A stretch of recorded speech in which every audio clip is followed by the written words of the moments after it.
जय हिंद। जिस वीडियो में हम आपको आईपीसी और सीआरपीसी में अंतर बताए थे, उसके बाद हम आपको बता दिए थे कि एफआईआर, जीरो एफआईआर और चार्जशीट में क्या होता है। फिर हम आपको बताए थे कि फर्जी एफआईआर से कैसे बचा जाता है। देखिए, ये एफआईआर को लेकर 4 कंडीशन बनते हैं। पहला कि पुलिस स्टेशन में आपका एफआईआर ही कोई ना लिखे। दूसरा कि आप ही के नाम पे कोई फर्जी एफआईआर लिख दे, और अगर फर्जी एफआईआर लिख दिया तो आपकी अगर नौकरी लगने वाली है तो उसके क्या असर पड़ेगा। और आप ऑलरेडी नौकरी कर रहे हैं किसी सरकारी नौकरी में और आपको इधर किसी केस में नाम डाल दिया तो उसमें क्या होगा। तो इन चारों कंडीशन को समझिए। सबसे पहले समझते हैं कि पुलिस एफआईआर नहीं लिखती है तो क्या होता है। 2 तरह के केस होते हैं जिसको हम पहले समझा दिए हैं। नॉन कॉग्निजिबल मतलब ऐसे अपराध जो बहुत छोटे मोटे हैं, जैसे किसी को 1-2 तमाचा मार दिए, ये सब छोटा मोटा अपराध में आता है। और एक कॉग्निजिबल्स होता है संज्ञेय अपराध, जिसमें मार पीट, रेप, सर फाड़ दिए, हड्डी तोड़ दिए, गोली चला दिए, ये सबको होता है कॉग्निजिबल ऑफेंस। तो कॉग्निजिबल ऑफेंस जो होता है उसमें संज्ञेय अपराध में नियम है कि सीआरपीसी का जो सेक्शन है 154, ये कहता है कि पुलिस को मैंडेटरी है एफआईआर लिखना जरूरी है। लेकिन आप जाते हैं, आपके साथ मारपीट हुआ है, सर और फोड़ दिया है, फिर भी पुलिस आपका एफआईआर नहीं लिखती है। तो इसके लिए आप एक और रास्ता अपना सकते हैं कि पुलिस का जो सीनियर अफसर होता है, जिसे डीएसपी बोलते हैं, डिप्टी सुपरिटेंडेंट, यहाँ आप जाके कह सकते हैं कि सर ऐसा मामला है, आप रिपोर्ट लिखवा दीजिए। ये नहीं सुनते हैं तो आप एसपी को बोल सकते हैं, एसपी जरूर ही सुन लेते हैं। ये भी अगर नहीं सुने ना तो आप जाइए सीधे कोर्ट में, मजिस्ट्रेट के पास। अब मजिस्ट्रेट को पावर है कि वो या तो इनको बोलेगा एफआईआर लिखने के लिए, और नहीं तो मजिस्ट्रेट खुद एफआईआर लिख देगा अनुच्छेद 156 के तहत, वहां से एफआईआर लिख देगा और वो थाना को भेज देगा कि ये हम जो एफआईआर लिखे ना, इसको तुम अपने डायरी में उतार के जांच करो। और अगर आप यहां भी शांत नहीं हुए ना तो इसी मजिस्ट्रेट से कहिएगा कि ये मेरा एफआईआर आप लिख दीजिए, और वो जो पुलिस वाला एफआईआर नहीं लिखा है उसके खिलाफ भी कंप्लेन कर दीजिए।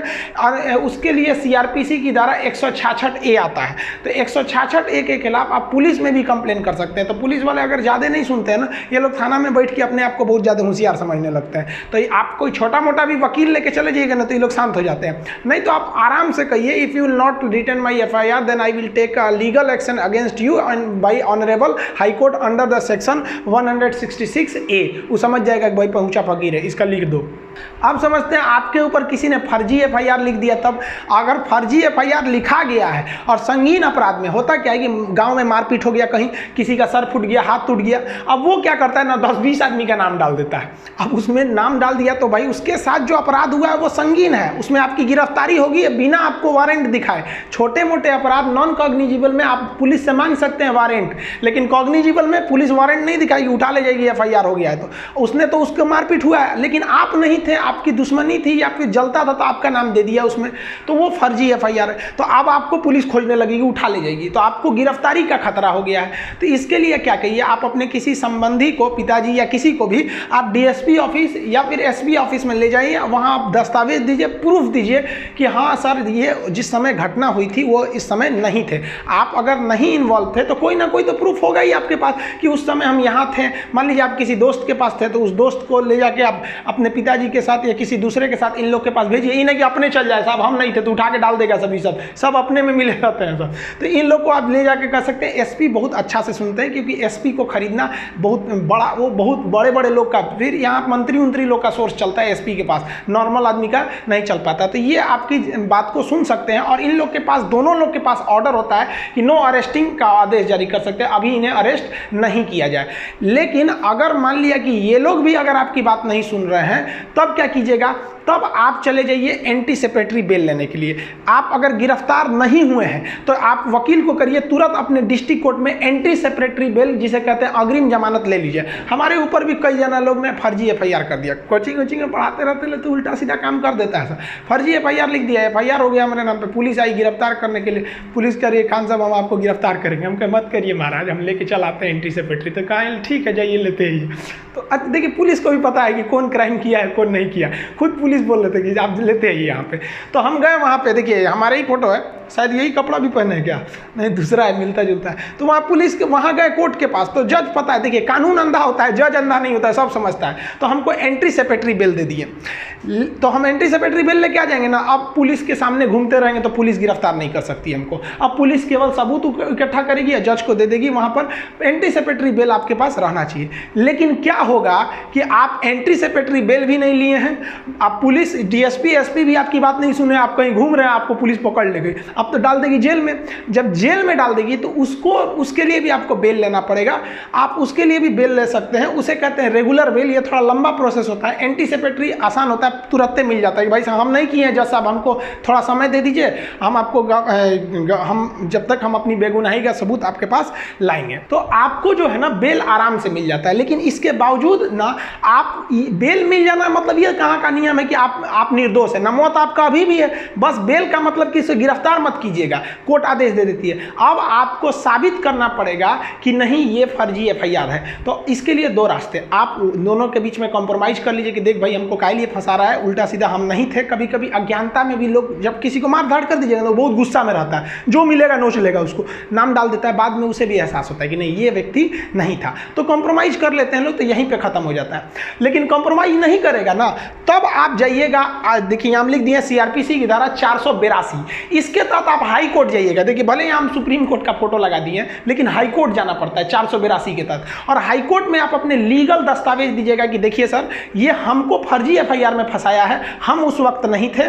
आप अगर नहीं रहेंगे, सच में आप कुछ नहीं किए, तो आपके पास पक्का प्रूफ होगा, आप दिखाइए, सीसीटीवी फुटेज दिखाइए या जो चीज़ दिखाइए, मोबाइल ट्रेस करके दिखाइए, आपका वकील बताएगा क्या क्या चीज़ चाहिए, आप उसको दिखाइए और हाईकोर्ट आपको देखेगा और तुरंत हाईकोर्ट कह देगा कि भाई ये एफआईआर फर्जी है। या फिर अगर हाईकोर्ट को लगेगा कि नहीं भाई ऐसा भी हो सकता है कि आदमी झूठ बोल रहा है, तो फिर पुलिस को कह देगा कि अभी इसके गिरफ्तार मत कीजिए, लेकिन आप ठोस सबूत बताइए कि यही किया था। समझ में आ गया? और अगर आप पे कोई फर्जी कर दिया है और कॉम्प्रोमाइज भी नहीं कर रहा है, तब तो आप कंफर्म जाइए सीआरपीसी की धारा 482 के तहत हाईकोर्ट में, और हाईकोर्ट बढ़िया से उन्हें खंगालेगा। इतना आप विश्वास रखिए कि अगर आपने किसी पर गंभीर रूप से नहीं मारा पीटा है तो वो कहीं ना कहीं वो पकड़ा जाएगा हाईकोर्ट में। हाईकोर्ट वाले बहुत पहुंच वाले होते हैं। और उसके बाद अगर वहां पकड़ाया, कॉम्प्रोमाइज नहीं किया, फर्जी के बाद भी ऐंठ रहा है, तब वहां आप करिए 500 सेक्शन 500 के तहत उस पर क्या कर दीजिए, मानहानि का दावा ठोक दीजिए। और 211 के तहत उसी पर मुकदमा ठोक दीजिए कि ससुरा हमको फंसाया, हमारा इज्जत खराब किया, समय बर्बाद किया, इसको भी ले जाइए। तो जब आपको कॉम्प्रोमाइज कर ले रहा है डिस्ट्रिक्ट लेवल तक ही, तब आराम से रखिए। हाई कोर्ट ले गया तो फिर उसको भी नहीं छोड़िए। इतना समझिए कि सत्य परेशान हो सकता है, पराजित नहीं हो सकता है, कुछ भी हो जाए। देखिए सुशांत सिंह मैटर का भी 2 महीना तक लेट हुआ, लेकिन अभी सीबीआई जांच लग गई है, वो भी कहीं ना कहीं निर्णय पे आ जाएगी। तो इस तरह से आप समझे कि पुलिस लेवल पर या फिर डिस्ट्रिक्ट लेवल पर या हाईकोर्ट लेवल पर किस तरह से अपने ऊपर किए गए फर्जी एफआईआर को आप निरस्त करा सकते हैं। देखिए मान लीजिए कि अगर एफआईआर सच का हो गया या फर्जी हो गया, उससे बहस नहीं है, हो गया, अब नौकरी पे क्या असर पड़ेगा। तो पहले समझते हैं कि वैसा व्यक्ति जो ऑलरेडी कोई नौकरी कर रहा है, मान लीजिए कोई स्कूल का प्रिंसिपल है और उन्होंने किसी का मार के मुंह हाथ तोड़ दिया, तोड़ा है या नहीं तोड़ा है अलग बात है, उन पे एफआईआर हो गया तो क्या उनकी नौकरी चली जाएगी? देखिए एफआईआर हो जाने से नौकरी नहीं चली जाएगी, लेकिन अगर उन्हें पुलिस ने गिरफ्तार करके जेल डाल दिया है तो विद्यालय, सरकारी जो स्कूल होते हैं, वो उन्हें सस्पेंड कर सकता है, कर नहीं देता है, कर सकता है। क्यों? क्योंकि क्या होता है कि जब व्यक्ति पर मुकदमा चल रहा होता है और वो जेल में गया रहता है, तो क्या होता है कि अगर उस अपने पद पर रहा तो उस पद का वो दुरुपयोग कर सकता है। जैसे प्रिंसिपल है तो थाना में जाएगा तो लोग उसको बैठने के लिए देंगे, बैठे बैठे प्रिंसिपल साहब, पता चला कि उनका मुड़ी फोड़ के आया, उसको थाना में बैठाया जाएगा तो सस्पेंड कर दिया जाता है। तो क्या कहेंगे, हम सस्पेंडेड प्रिंसिपल है, तो दाना वाला कहेगा खड़े रहते हैं, सस्पेंडेड प्रिंसिपल है यहाँ पे। तो आप अपने पद का दुरुपयोग ना करें, इसलिए यदि आपके ऊपर कोई खतरनाक एफआईआर है तो डिपार्टमेंट आपको, मतलब आप अपने पद का दुरुपयोग ना कर सके इसलिए सस्पेंड कर सकता है, जनरली करता नहीं है। लेकिन अगर आपको कोर्ट ने सजा सुना दिया ना, तब आपकी नौकरी खत्म, अभी भी खत्म नहीं होगी, फिर आपको सस्पेंड किया जाएगा। लेकिन आप मान लीजिए डिस्ट्रिक्ट कोर्ट ने आपको सजा सुनाया, जैसे आप हाई कोर्ट में अपील कर देंगे आपकी नौकरी बच जाएगी, सस्पेंड रहेंगे आप। समझ में गया? सस्पेंड से फिर हो सकता है कि आप जॉब में आ जाए। लेकिन अगर हाई कोर्ट ने भी फिर से आपको सजा सुना दिया, फाइनली कह दिया कि नहीं भाई, सुप्रीम कोर्ट ने भी सुना दिया, तब तो आपकी नौकरी चली जाएगी कॉग्निजिबल अपराध में, इस तरह के मुकदमे में। अदरवाइज में आपकी नौकरी नहीं जाएगी। आप अपील में रहेंगे तब तक नौकरी नहीं जाएगी। पता चला डिस्ट्रिक्ट कोर्ट ने आपको सजा सुनाया और इधर आप सस्पेंड हुए और आपने हाई कोर्ट में अपील नहीं किया कि भाई साहब हमने गलती नहीं किया था, तो आपको टर्मिनेट कर देगा। टर्मिनेट मतलब खत्म, सस्पेंड का मतलब होता है आधी सैलरी देना। जब आप जॉब में आते हैं ना तो बाकी जो आधा काट काट के रखा था वो भी दे देता है आपको। वो कई इसके कुछ लंबे प्रोसेस होते हैं। अब बात करते हैं स्टूडेंट लोग के लिए कि स्टूडेंट के ऊपर एफआईआर हो गया तब उसका जॉब लगेगा कि नहीं। यहाँ स्टूडेंट का 2 चीज़ें होती हैं। मान लिया कि उसने फॉर्म भरा था, फॉर्म भरने के बाद एफआईआर हुआ है, एक ये कंडीशन। अब पता चला फॉर्म भरने से पहले ही एफआईआर हो गया, मुकदमा चल रहा है, तब कंडीशन।